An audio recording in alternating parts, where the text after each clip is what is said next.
It's a big world, which sometimes the history of other continents go unknown. Today, we're talking movies. We're talking Argentina, 1985, starring Ricardo Darin, Peter Lasagna, and Francisco Burton.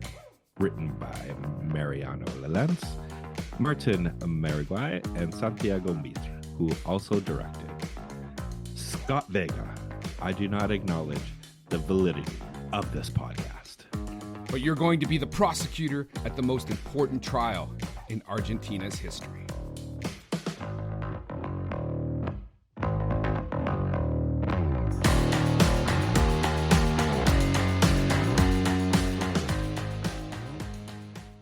Hey, everybody, and welcome to this week's episode of How'd You Like That Movie? Today, we're going to be talking about Argentina's contribution to this year's Oscars in the international category, Argentina 1985, which is basically their Nuremberg Trials, where they had to put the generals that partook in the coup in the 70s. So really important film. Scott, I'm actually interested to see what your take on this was. So go ahead. Okay.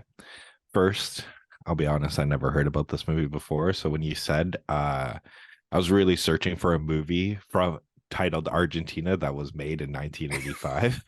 I told you, I said this year's Oscars. Yeah, but then they don't allow you to submit two-decade-old films to this year's. Like, hey, I found this in a fucking shoebox. Can I submit it? And they're like, oh, well, you're Argentina. Like they submit films every year. Yeah, but that was the thing. I was like, fuck, what's next? Like Australia with fucking Nicole Kidman and Hugh Jackman. Isn't that Baz Luhrmann or whatever? Yes. Yeah. But okay, so about this movie. Okay, so similar to last week's movie, this did not reinvent the courtroom drama. It was a good film. I understand the accolades it has received, but to me, like, I think this movie took out the human story completely out of it, because it is 100% like a courtroom, a movie, as you know, once it gets to the courtroom, which I think is like 45 minutes into the film, like it had the usual heist movie montage of getting the team together at the beginning. And then after that, it was literally like, you were technically one of I think, what were the heads of appeal were the judges? That's what they were called. Yeah, so you were technically one of these judges, which you didn't know the people's stories, you didn't know the evidence they had. It just literally you're there for an hour and a half in the courtroom while they're presenting their evidence, and you're hearing these stories, and you're technically just making your own decision based on that. It's not like, I would say, like normal like US or Canadian courtrooms where all the, you're all behind the scenes with the prosecutor or the defense, and everything that's going to be presented. Here it's just literally, it's just shown, especially for somebody like myself who didn't know this history. And then you just kind of got to figure out, like, holy, like fuck, like I can't believe this shit happened. So I think some of that might be because, like you just said, like we're here in Canada. This was an Argentinian film made by Argentinians for Argentinians. So some of that institutional knowledge might be baked in. Like the public at this stage is very aware of, their own history. It's not that long ago, right? It's the 70s when the dictatorship, that particular dictatorship. I did a quick look up of Argentinian history, and since like the late 1800s, they've had something like 6 military coups at that point, right? So this was the last one. So they may know a lot of that information. They know those players, so it's not going to be as disclosed as much because they're already aware of it. It was about the trial. So really what they wanted to show was the trial. So I think it did a very good job of showing especially the defense, like really the prosecution. What you mostly see is them being like, listen, we were at war with rebels and we did what we needed to do to win. Like really, you're watching the defense's case. Speaking of that montage, you want to reverse that? No, because that was the defense's case. No, that was the process. Oh, sorry, the defense's case. Sorry, you were correct. Sorry. Yes, the prosecutor was the one that was like, no, you committed genocide. Yeah, the defense's case was basically like, we were at war. That's it. Case closed. That said, that montage, so there's a lot of like great little comedic moments, and that montage is awesome. Like, you're like, how exciting can the montage of picking basically like attorneys and assistants be? And it's unqualified. Oh, well, that's why, right? Because they couldn't rely on anybody within the system. So they're going to like law schools and stuff like that and getting like these kids. And some of them are like some cheeky fucking buggers. Like when that one dude's like, last job, he's like, unemployed, used to go to military school, blah, blah, blah. And they're just sort of like aghast that this person would apply. And then he's like, come on, stop fucking around, right? Yeah, like I think also the one when they had like, when they would ask the question like, who did you vote for prior, and then the one guy said, I don't even remember what it was. He said the one party, and then the older drama teacher was like, why did you vote for them? And he like does this whole spiel. He's like, I've had enough of this. And then you find out it's like his son. And he's like, I've had enough of this shit from the dinner table. I don't need this shit fucking here. And then the other guy's like, well, you're hired. Your dad actually spoke really highly of you. Yeah. Yeah, like I said, it was great. And I think this is already a very heavy subject, right? You're talking about genocide by your own government on its own people, and it could very easily become more like Schindler's List, which is just like heavy, like throughout the whole thing.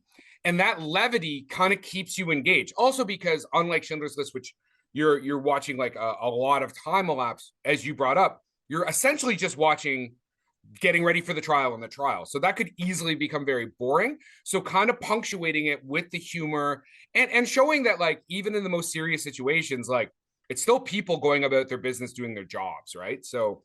Cántame algo. ¿Qué ahora? Sí. Lunes por la madrugada, cierro los ojos y veo tu cara. I thought they did a really good job of keeping the audience engaged. I mean, as for awards, it got an Oscar nod for international film. It got a BAFTA nod. It got a nod for the Venice Golden Lion, and then it won its at Spain's Goya Awards, which is their Academy Awards. It was the winner there, and I'm assuming it'll probably be coming out whenever Argentina does its Academy Awards.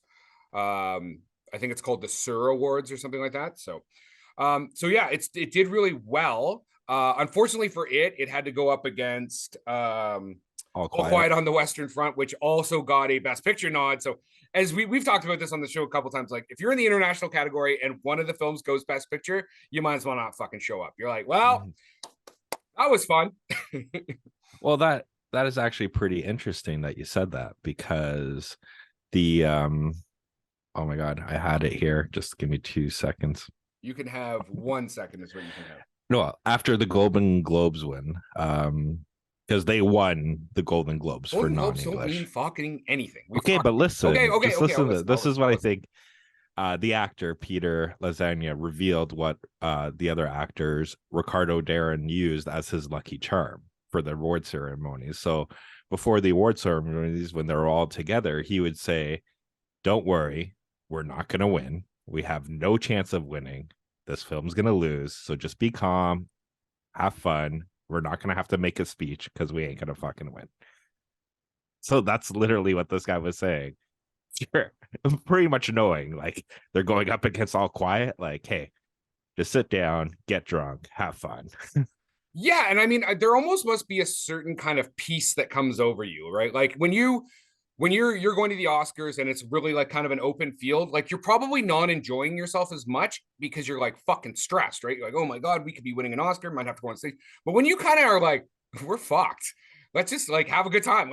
Let's enjoy that we're in LA and we're at the Oscars and have some drinks and stuff and not stress about stuff. I mean, again, I think there's probably a certain amount of like peace that comes over you. One of the things I noticed right away about this film is the fantastic cinematography. So not only are they obviously it's a period piece, so it's set decked and stuff like that. It's like, you know, first off, people are smoking all the time. And I like it because like in court, they're just like, and at one point I thought he was drinking wine based off the cup he was holding. I'm like, that doesn't look like water. I thought that too. I was like, oh, interesting. I'm like, I mean, it's Argentina. You can do what you want in your country. And when his daughter bums the smoke off him in the hallway or whatever, and he's like lights it for her, and then she like takes off, and you're just like, the 80s. That is exactly what the 80s were like. But they shoot this thing in a 3:4 aspect ratio. And I mean, I'm very familiar with this ratio because my last film, I just shot the same ratio for the same reasons, because it compresses, it gives you a less of a field of vision. So everything is much more, the intention of the audience is much more directed. And so not only do you have this like tighter aspect ratio, which really frames the characters really well, just the camera work itself is gorgeous. Like it's sometimes with 80s films, what they'll do is they'll try and make it look like they're shooting on film or whatever. This didn't do that. It just allowed the scenery and stuff to look like it would have looked. And then what they would do is they like reshot, instead of using like original footage from the courtroom. What they did is when they wanted that kind of thing, they reshot it and then spliced it in. So you're moving between like, the TV version of what they're seeing in the courtroom, plus being inside the courtroom. And yeah, I think it like aesthetically, this is like, I sent it to a bunch of cinematographers I know, and I was like, you need to take a look at this film because it's so well done. Yeah, I get what you're saying, especially when they're slicing in and out, right? And at first I thought they were going like, well, I know these films were kind of filmed at the same time, but I thought it was going like the Baz Luhrmann route for Elvis, in which you're intersecting the real story with technically the fictional one, right? So at first I was thinking like, oh, are they putting in like actual court scenes and stuff like that when it's going to the grainy video and everything? But they don't. You don't really see the main actors or the true people till the end, because that's the end credits is when they actually put in the pictures and a little bit of the video of the actual trials in. But to me, I think as well, like there was a lot of, especially in the first hour and a half of this movie, there's a lot of like plot points that were 100% dropped, and I think that was more of the human story I was talking about before that I don't think this one has. Is like you have the whole subplot about the daughter's boyfriend, right? And he's keeping a secret, right? You don't even meet the guy, but he's keeping the secret, and then you find out the secret is he's married, and then 20 minutes later, like that's how long it took technically for the father and the daughter to confront each other with it, and you find out she already knew to begin with, and then it's just dropped after that. Well, what where else do you want? So the reason that is in there is because the father is concerned that the boyfriend might be a spy, essentially or some a mole. type of they called them a mole. So you're the Yeah, they called him moles. Right, and like using his daughter to get close to him, and that's why he's like, well, what does he do? And she's like, his parents were pilots, and it's like civilian pilots, and like that's why as soon as it comes out that it's like really it's just an affair, that's what it has no bearing on the story. Like, what else do you want to know? You want to know like what him and his wife were doing? Like, is there this? Oh, that was my favorite line when the cops the cops revealed it, and they're like, he was like, does my daughter, like before talking to his daughter, and he was like, does my daughter know? And they're like, oh, there's no evidence to show that she knows that he's married. And he goes, yeah, the wife doesn't know either. I was like, okay. I'm like, but even like cigarette smoking man, right? Like he seemed pretty important for a while, and then all of a sudden he's just fucking out of it. Wait, do you mean his like colleague, the actor or whatever? Or no, the theater guy they refer to him. No, like cigarette smoking man, the guy that was following the assistant prosecutor around. Oh yeah. We never really find out like was he a security detail or was he working for the defense or fair enough. But I mean that could also be just put in there to put like tension, right? Right, but then it's just dropped halfway through, so there's no more tension anymore. Yeah, I guess once they got into the trial, actually one of my favorite lines, actually scenes, is when Julio Caesar basically picks up the phone and there's a threat, right? Like, oh, we're gonna kill you, da da da da da. And he puts down the phone and the wife's like, who's that? And he's like, oh, it was a threat. And he's like, yeah, that guy's called lots of times. I'm already sick of him. Oh yeah, well, when he was like, from now on it's just me. Well, yeah, the guy's threatening, saying what he's gonna do to the daughter, what he's gonna do to the son, and all that shit. And then the Julio hangs up, goes to his wife. Okay, from now on, it's just me and you that answers. And that's when she was like, yeah, is it the guy that's threatening? He's been calling all day. Right. And then the kids are like, she's pretty hardcore or whatever. Did you like it though? Like, did you find it enjoyable, or what was your like to me, like I do think a couple, like the film dragged a little bit. I think it could have, been shorter. Yeah, it's because it's just over 2 hours, right? Yeah, it was like 2 hours 20 minutes, I think. Yeah.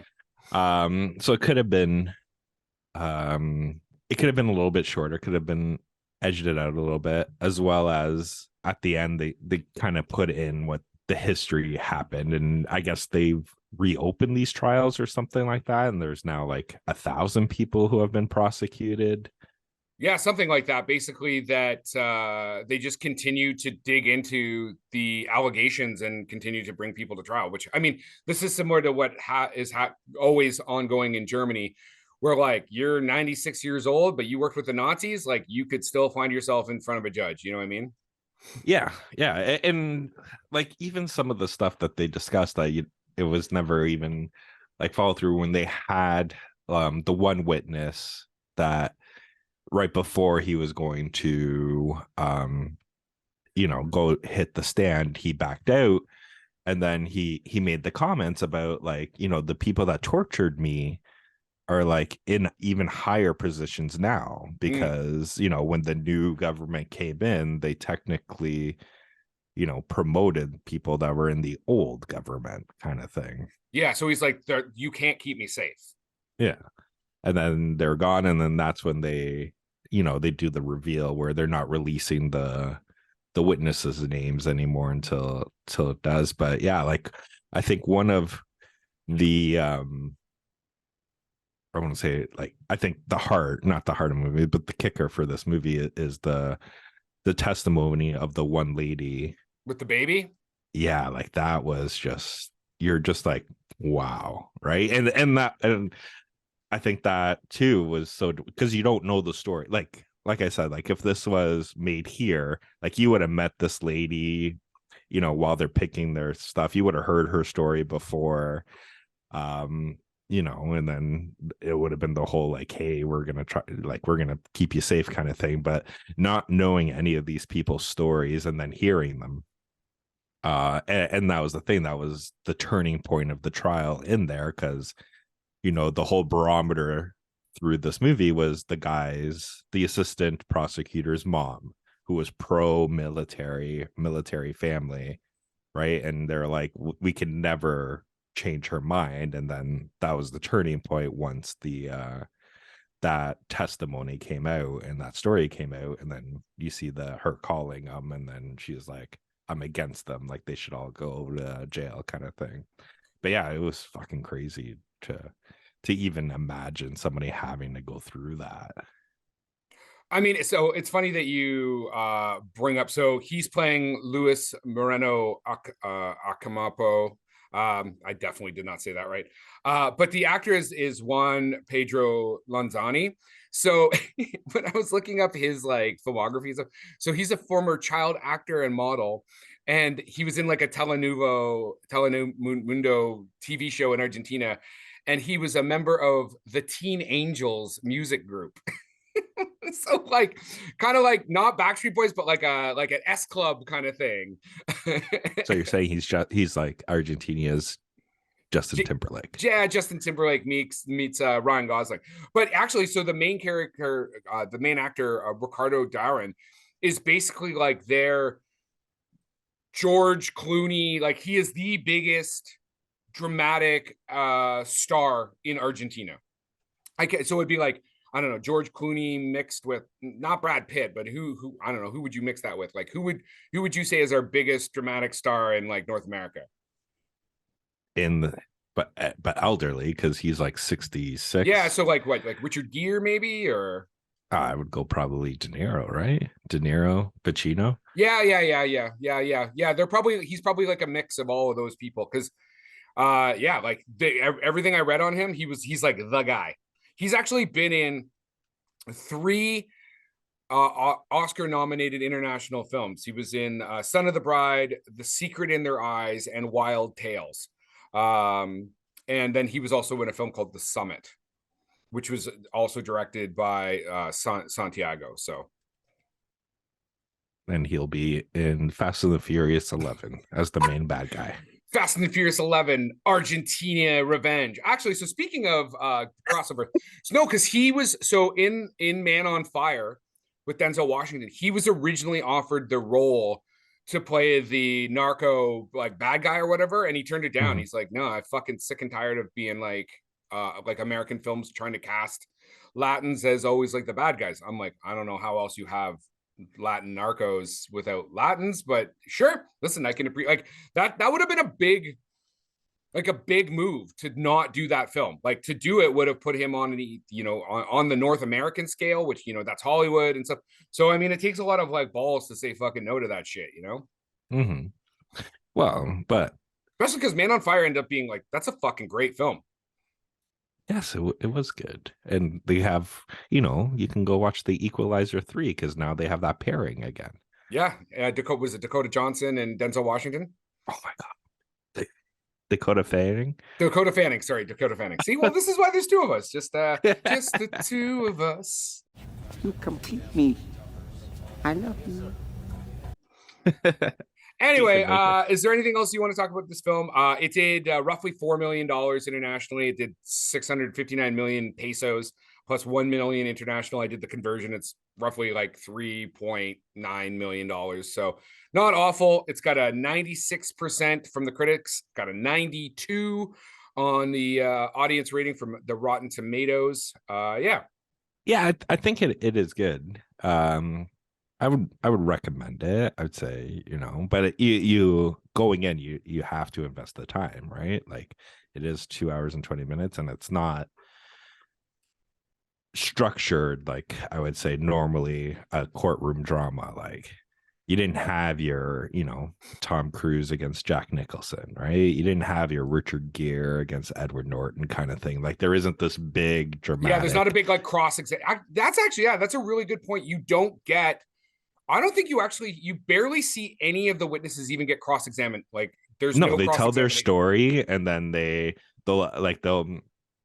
ask questions, because that's the same thing. Like I think like in terms of the structure of this film, like I know before you're saying you hear the defense, but you don't hear the defense, right? You hear their one thing at the beginning just saying, hey, the what was it called? The annihilation protocol was summoned or something like that. Yep. And then the one guy's like, well, this is what the protocol actually means. It doesn't mean this kind of thing, but you don't hear it. But in the news clips, you keep on hearing about how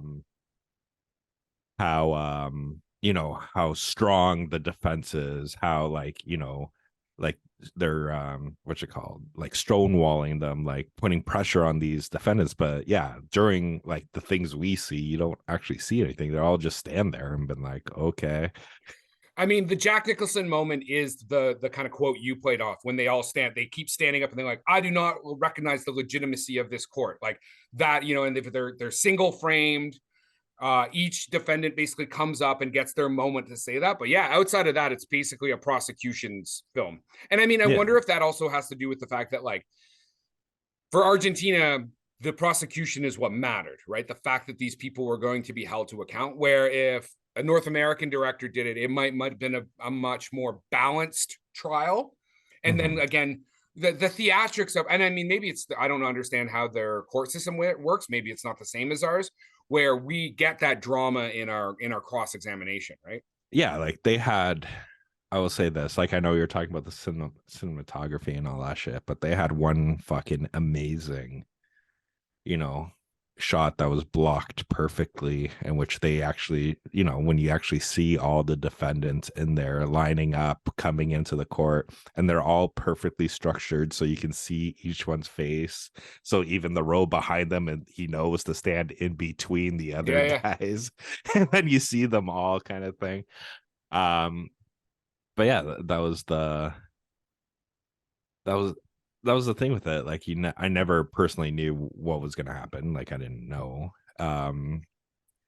And it was fun. Like, I don't want to say it's fun to watch, but it was well done. It was a well done movie. But yeah, just go in, you know, just leave your stuff at the door and then just like get immersed in it, kind of thing. Because I would say it is worth watching it, right? Yeah, so I think it's a super important film. Obviously, it looks beautiful. One of the things, like I watched it on Amazon. Did you as well? Yeah, that's the only way. So if you're gonna watch it on Amazon, turn on the Spanish language and put on the fucking subtitles, because the English dubbing is shit. And unlike, one of the things I actually like about Netflix is it'll often just it'll give you the option to go to the original language, and it'll say original language, because just because it's Spanish, I was like, okay, is this going to be like Spain Spanish, or is it going to be Argentinian Spanish? Like, I always want to know what the original language is. And because the English dubbing does not do it justice. So make sure you turn that off. Turn on the Spanish language with English subtitles if that's what you need.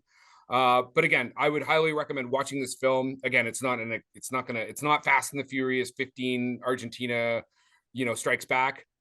But I will leave with my quote for the week is from Natalie Winkleman from the New York Times, little paper of record. Like a pair of old wingtips polished with wax, Argentina 1985 spins a notable piece of history into an impressed courtroom drama flecked with quaint humor. That's all I have to say about that.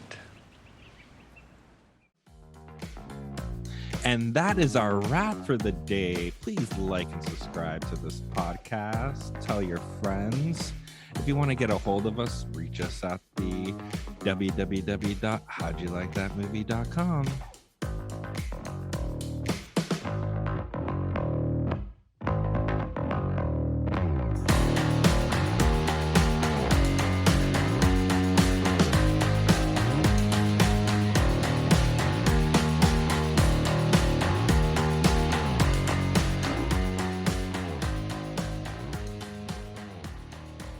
So yeah, I mean, I'm glad you weren't bored. Well, some parts I was, but but I can't wait for the sequel, man. Canada 2019. It's all about the fucking trucker. The trucker. And yeah, it'll be and it'll of course star what's his name from Due South, Paul Gross. For some reason, our biggest Canadian talent. He seems to be in all the Canadian films that are made up here. Directed by Denis Villeneuve. I don't know. You'll get a whatchamacallit. You'll get a Ryan Reynolds cameo in there. Yeah, but he'll have to do something funny. He'll be the funny guy. He'll play Justin Trudeau. I was gonna say, oh my God, Ryan Reynolds is Justin Trudeau. I would vote for that, actually. Production by Rod Shaver, Vader Monkey Productions.